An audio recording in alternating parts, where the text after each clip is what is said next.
The huge crystal chamber floated above the bright star called Nexus Prime. Inside sat the Galactic Council, for more than 30,000 years, the oldest and strongest species had ruled the galaxy. From this place, the Allori were tall and thin with glowing skin that let them read minds. The Vaughn looked like living crystals taller than trees. Cathar were giant insects that moved and thought as one big mind. Many other species had seats too, but only a few could speak first in every meeting. One day the heavy doors opened. A single human walked in. Her name was Elena Vass. She was not very tall. Her hair was dark, with some gray lines. She wore a plain blue uniform with the small Earth symbol on the chest. She looked calm even though every eye in the chamber watched. Sorry. The council had received her message weeks earlier. Earth wanted to join. Humans had built ships that could jump between stars only 80 years before. To the council, that was yesterday. Most members thought humans were too new, too wild, too short-lived. Elena stepped to the center platform. Soft blue light shone on her. Hi. Chancellor Zethra of the Allori rose first. His voice came into every mind at once. Species from Earth, he said. Your world still fights itself. Your people live fewer than 100 of our years. Your ships break often. You change your leaders every few years. How can such a young race help keep peace across thousands of stars? Elena looked straight at the glowing figure. We do not ask to lead, she answered. We ask to sit, to listen, to learn, and when needed to help. A low sound like laughing came from several seats. The insect mind of the Cathar Queen clicked loudly. Help. Your weapons are loud and dirty. Your medicine cannot heal most of us. You spread fast like a fire in dry grass. We do not need more chaos. A Vorn counselor made a deep bell sound. The applicant forgets her place. We have faced black hole storms, starring plagues and wars between whole arms of the galaxy. Your kind was still using wood and stone when we sealed the last great threat. Elena did not shout back. She waited until the chamber became quiet again. Then she spoke slowly. We know we are young. We know our history has blood, but we also know how to keep going when everything looks lost. We build from broken pieces. We try again after we fail. If the council ever faces something new, something your old ways cannot stop, maybe a fresh mind will matter. The counselors looked at each other. Some minds linked, others sent private signals through crystal threads. After a short time, Zethra spoke again. Your words are noted, but the vote is clear. Earth is denied membership at this time. You may reapply after 200 of your years. Until then, stay in your small corner of space. Two tall guards in silver armor stepped forward. They guided Elena to the door without touching her. As she walked out, she heard more soft laughs behind her. She stopped at the threshold. She turned once. Her voice was not loud, but it carried to every corner. You will see us again, she said, and next time we will not ask for permission. The doors closed. The council moved to other matters. Most forgot the human within a day. Elena returned to Earth on a small courier ship. She sat alone in the passenger cabin looking at the stars. She did not cry. She did not get angry. Instead, she made a list on her tablet. First point, learn everything the council knows. Second point, find the problems they ignore. Third point, solve them before anyone asks. She sent the list to her team back home. Then she closed her eyes and slept. The ship jumped towards Saul. Years passed quietly. Earth sent scientists to neutral stations. They traded small things, new metal alloys, fast computer codes, cheap but strong. Building materials, the council accepted the trades but never invited humans to speak. Then came the first sign of trouble.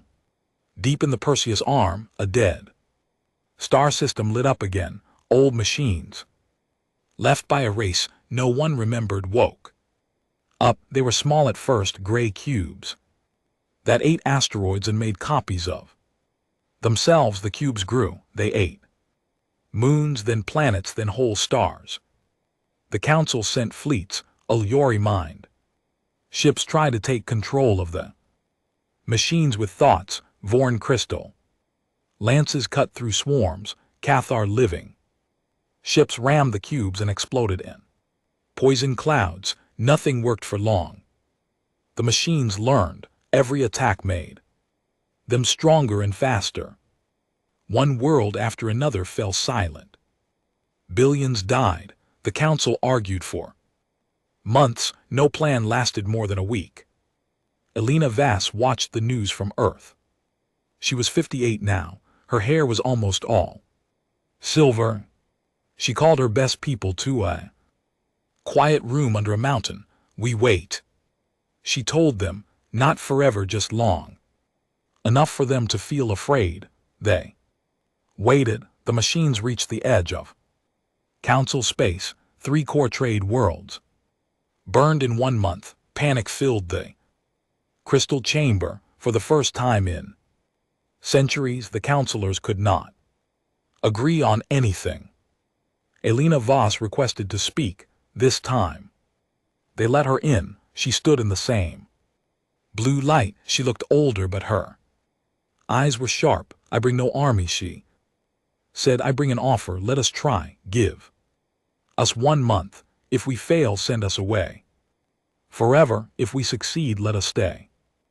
Zithra looked tired. Many others looked scared.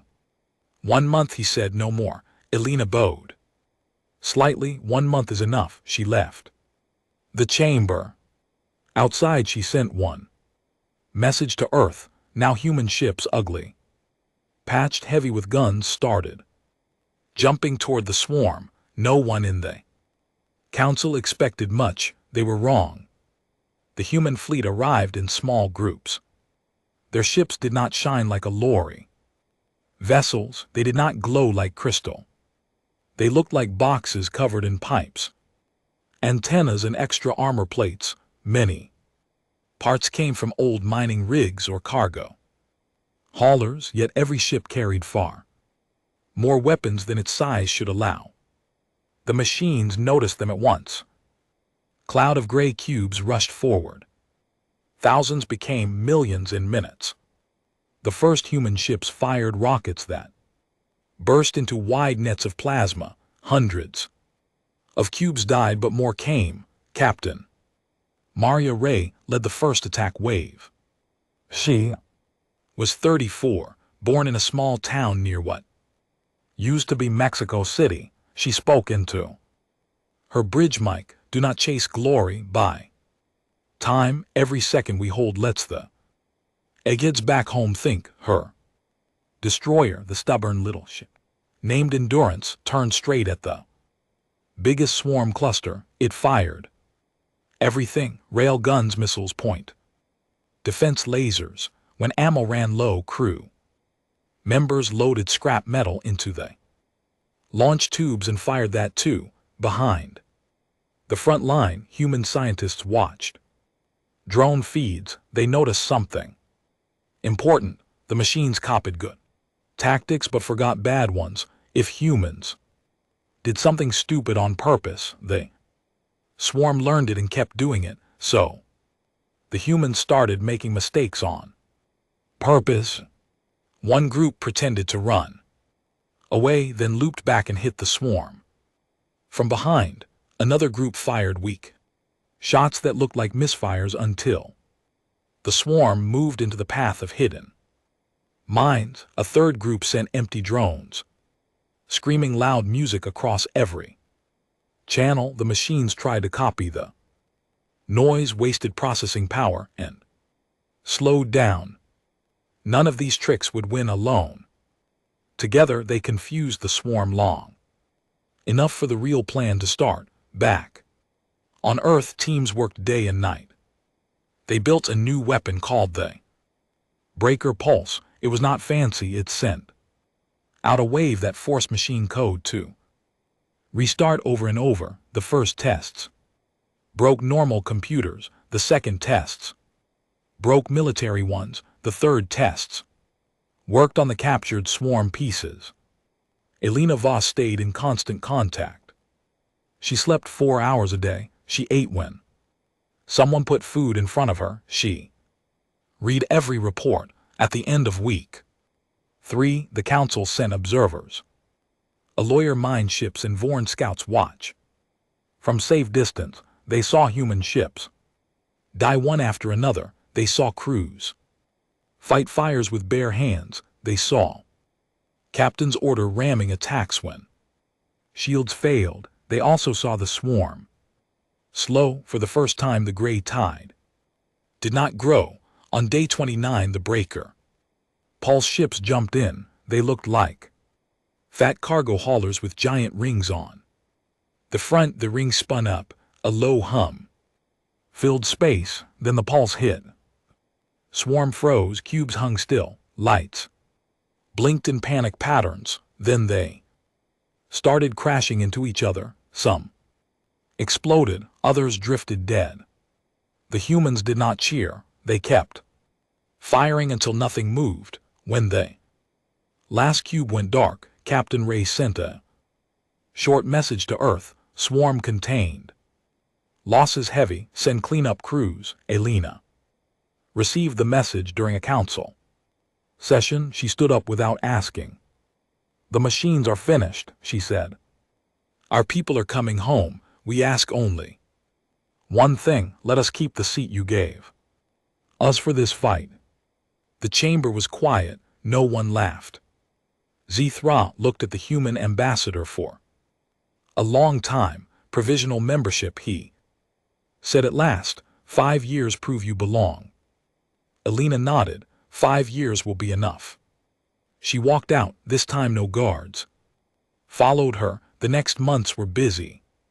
Human salvage teams cleared the dead machines. They sent pieces to every species that wanted them. Some council members studied the Breaker Pulse.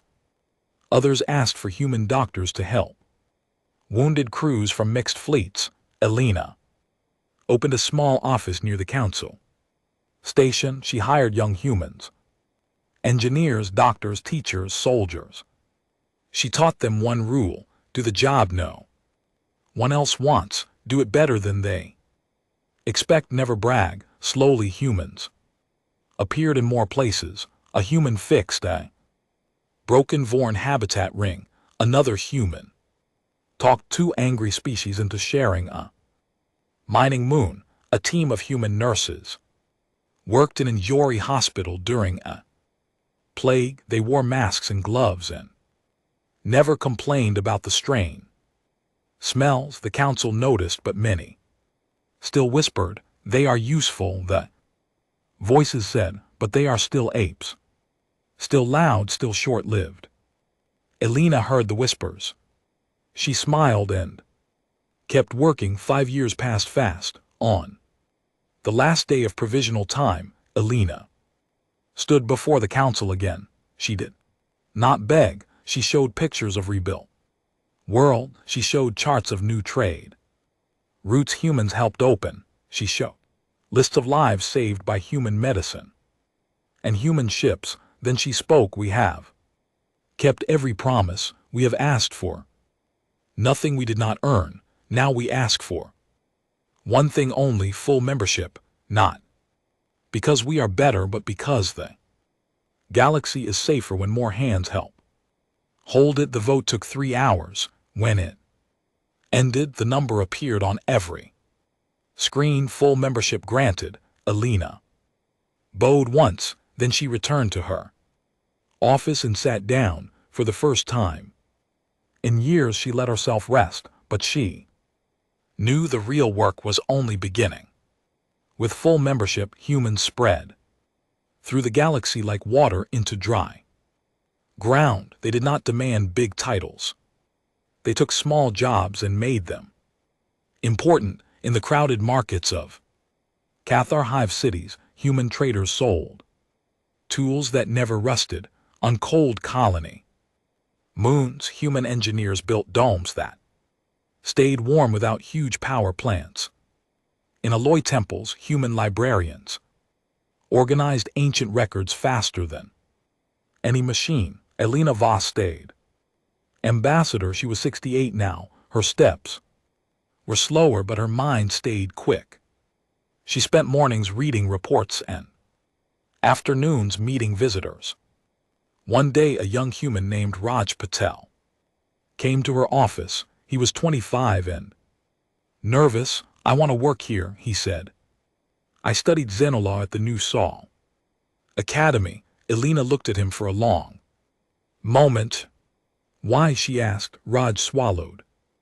"Because I think we can do more than fix things. I think we can change how the council works." Elena smiled a little. "Then start small," she told him. "Tomorrow there is a meeting about water rights on a shared planet. Go listen. Speak only if someone asks you something." Fair. Raj went. He listened for 3 days.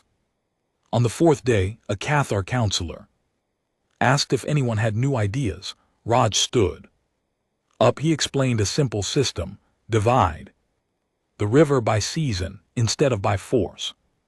Weak seasons got more water, strong seasons gave back. Everyone won a little. The Cathar thought about it.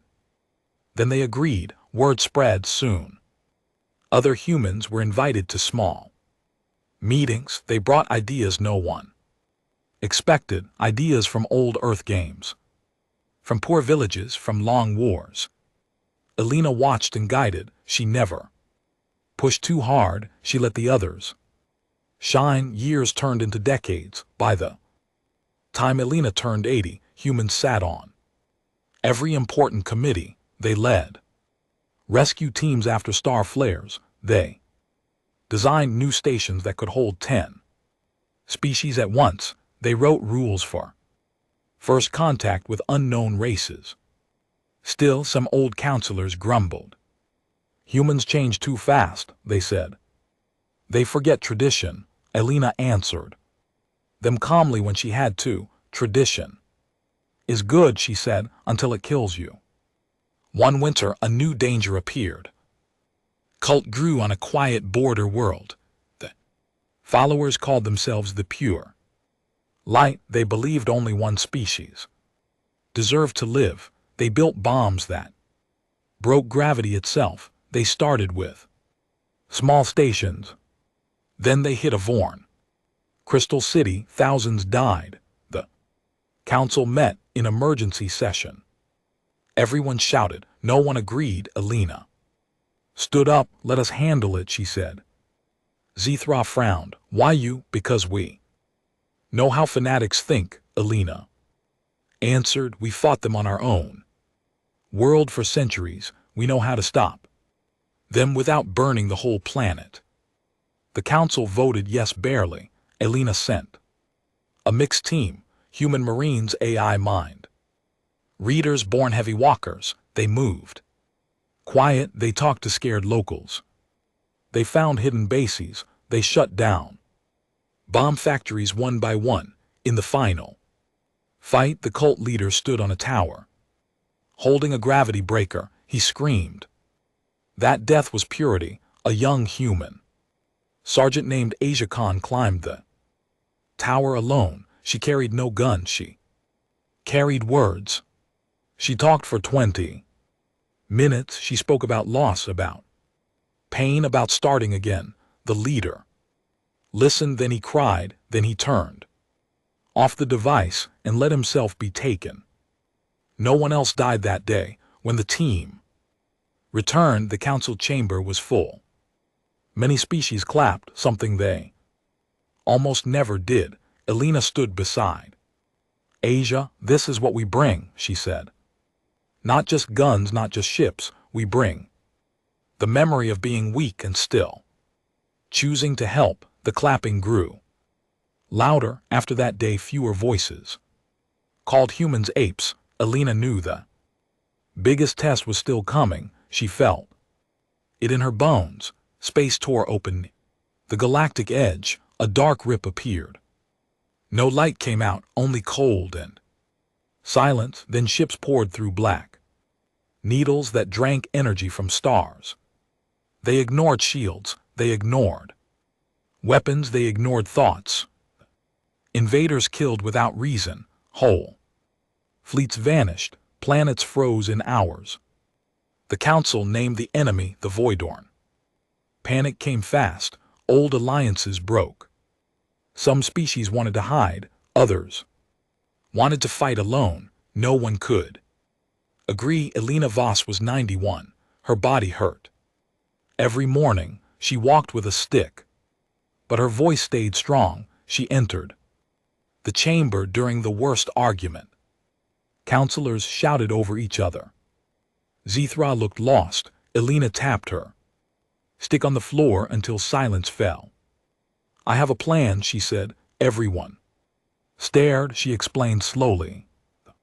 Voidborn hated change. They moved in perfect patterns. Humans would break those patterns. First step, small ships would act as bait.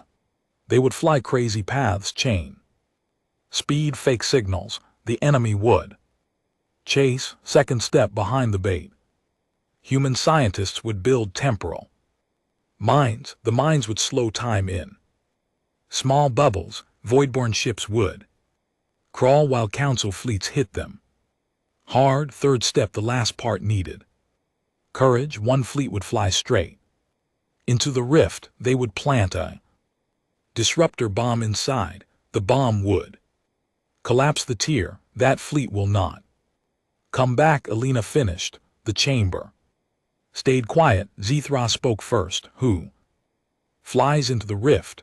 Alina met his eyes. Humans. Voices exploded again. Some said it was suicide. Others said it was brave. A few said humans wanted glory. Alina waited. When quiet returned, she spoke once more. We do not want glory. We want the galaxy to keep existing. If someone else wants the job, speak now. No one spoke. The vote came fast. Alina Voss, human ambassador, was named supreme commander of the combined fleets. No one outside the ancient species had ever held that title. She took the command chair on the battle station, Orion's hope. Young officers surrounded her. Many were humans, some were not. The war lasted 9 months. Bait ships died first. Their crews knew the risk. They flew anyway. Voidorn chased them into traps. Temporal mines slowed the enemy. Council guns fired until barrels melted. The front line moved closer to the rift. Alina watched every battle on screens. She gave orders in calm voice. When a ship died, she said the names of the lost aloud so everyone heard. In month 7, the disruptor bomb was ready. It looked like a simple black sphere. Inside waited enough power to break reality. Alina chose the ship herself, the heavy cruiser Dawn Runner. Captain was an old friend, Admiral Li Chen. He was 72 and refused to stay behind. Before launch, Alina spoke to him. Private, make sure it works, she said. Li smiled. It will see you on the other side, old friend. The Dawn Runner jumped. The rest of the fleet watched.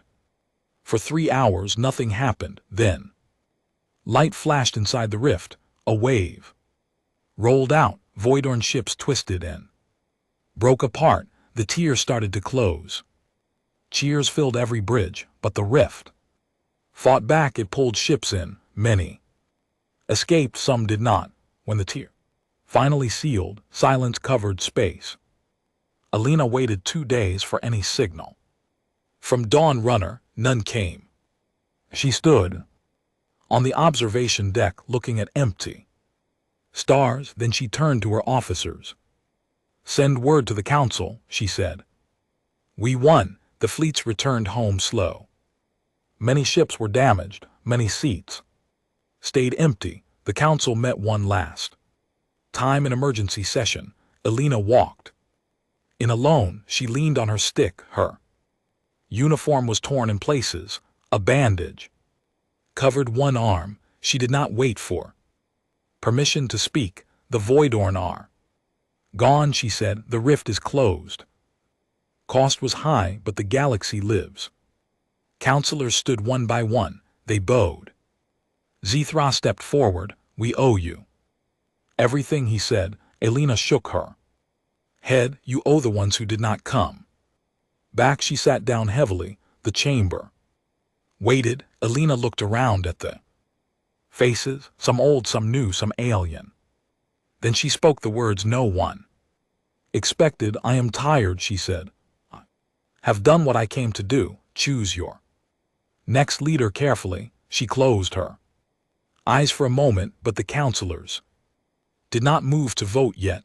They had other plans. The council did not choose quickly. For 3 weeks they talked in closed rooms, species that never agreed. Before sat together, they read battle logs. They watched recordings of human ships flying into death. They listened to stories from survivors. On the 22nd day, they opened the chamber doors. Every seat was full. Guests stood along the walls. Zithro walked to the center. He looked old and thin. "We have voted," he said. "The president of the Galactic Council will no longer come only from the ancient races." A murmur moved through the room. "The new president," Zithra continued, "is Alina Voss." Alina sat in the back row. She had not expected this. Her hands tightened on her stick. She stood slowly. Every eye followed her. She walked to the center platform. The blue light felt warmer than before. She looked at Zithra. "I did not ask for this," she said. "We know," he answered. "That is why we give it." Alina turned to face the assembly. She spoke in a clear voice that carried to every mind and every ear. "I will serve 3 years," she said. "No more. After that I will rest. During those years I will change 3 things. First," she changed the voting rule. "No more endless deadlock." If no answer came in 1 week, a small group decided that group always had humans in it. Second, she created permanent quick response teams.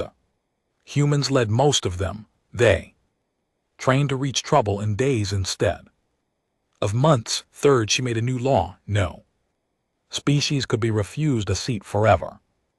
Because they were young, every race deserved a chance to prove itself. The counselors listened without argument. Alina finished. "I never wanted to lead," she said, "but when the galaxy needed someone to stand up, a human did. Not because we are the strongest, not because we are the smartest, but because we remember what it feels like to be small and still fight." She looked around once more. "That memory is my gift to you. Use it well." She stepped down. For 3 years she worked every day. She met leaders. She signed treaties. She visited wounded worlds. Her body grew weaker, but her will stayed firm. On the last day of her term, she lay in a hospital bed on the council station. Machines helped her breathe. A hollow screen floated above her. She recorded one final message. It played across every world, every ship, every station. "Friends," she said, her voice soft but clear, "I am going soon. Do not be sad. I lived long enough to see something wonderful. A galaxy that once laughed at us now calls us equal. That is enough. She smiled a little. Remember one thing. When darkness comes again, and it will, look for the ones willing to bleed for strangers. You will find humans there. Not because we want thanks, but because it is what we do. The screen went dark. Elena Voss closed her eyes that night. She did not wake again.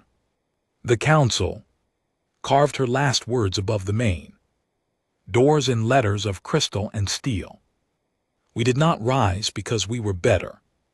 We rose because when the galaxy needed someone willing to bleed for strangers, a human stepped forward.